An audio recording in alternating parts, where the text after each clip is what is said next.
नमस्कार।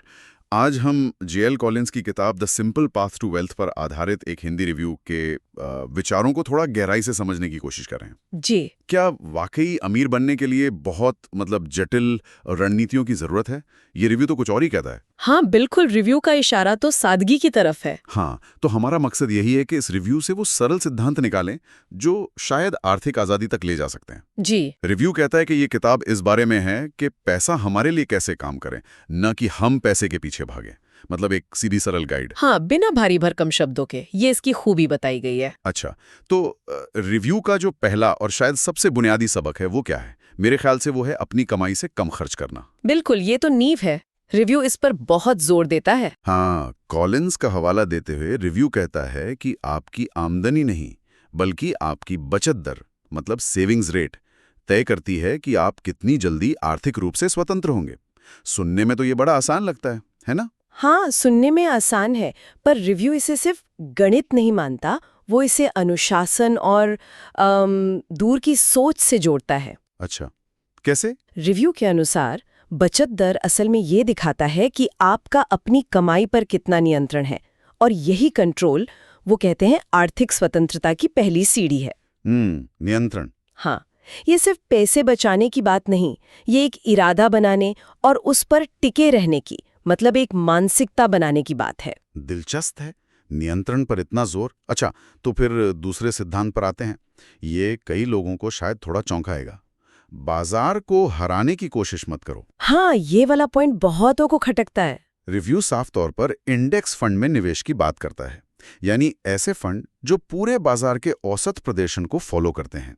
इसके पीछे रिव्यू का क्या तर्क है? देखिए, रिव्यू का तर्क बहुत सीधा है, सरलता और वास्तविकता। रिव्यू कहता है कि लगातार बाजार को मात देना मतलब बीट करना लगभग नामुमकिन है। अच्छा। और इसकी कोशिश में अक्सर लोग या तो ज्यादा जोखिम उठा लेते हैं या फिर ज्यादा फीस दे देते हैं। तो इसके बजाय इंडेक्स फंड के जरिए बाजार के साथ चलना एक भरोसेमंद तरीका है। मतलब कम लागत, डाइवर्सिफिकेशन। हाँ, और मानसिक शांति भी। आपको रोज रोज देखने की जरूरत नहीं कि कौन सा शेयर ऊपर गया कौन सा नीचे। सही बात है। कम मेहनत, शायद बेहतर नतीजा। अब आते हैं उस चीज पर जिसे रिव्यू दौलत का दुश्मन कहता है, कर्ज।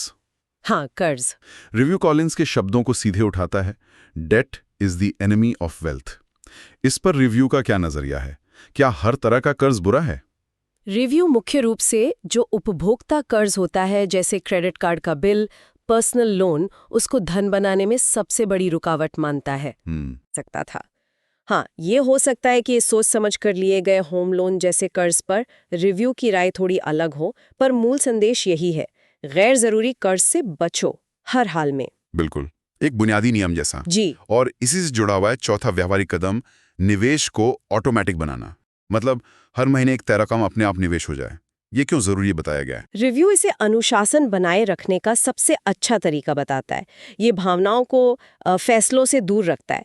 बाजार गिरे या चढ़े, आपका निवेश चलता रहता है। हाँ, डर या लालच हावी नहीं होता। बिल्कुल।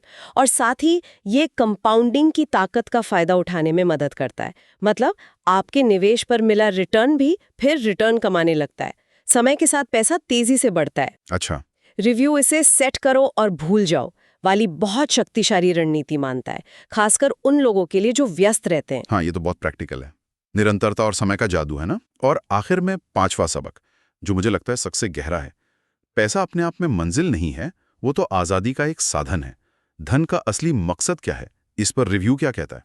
रिव्यू इस बात पर बहुत जोर देता है कि पैसे का असली मूल्य उसकी खरीदने की शक्ति में उतना नहीं है जितना उस स्वतंत्रता में है जो वो देता है। किस तरह की स्वतंत्रता? अपनी शर्तों पर जीने की स्वतंत्रता, वो काम करने की आजादी जो आपको सच में खुशी दे।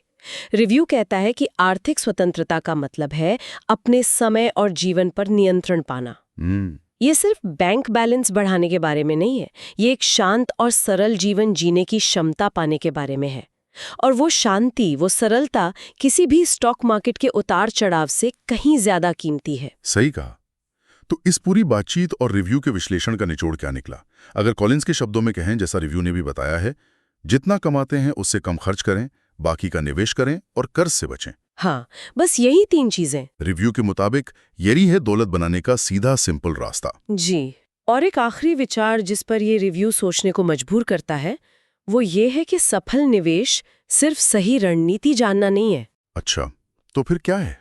ये एक मानसिक स्थिति भी है। इसके लिए धैर्य चाहिए, तर्कसंगतता चाहिए और सबसे बढ़कर खुद के प्रति ईमानदारी चाहिए। ईमानदारी मतलब ये जानना कि क्या करना है शायद उतना महत्वपूर्ण नहीं जितना कि उस पर टिके रहने का स्वभाव विकसित करना है।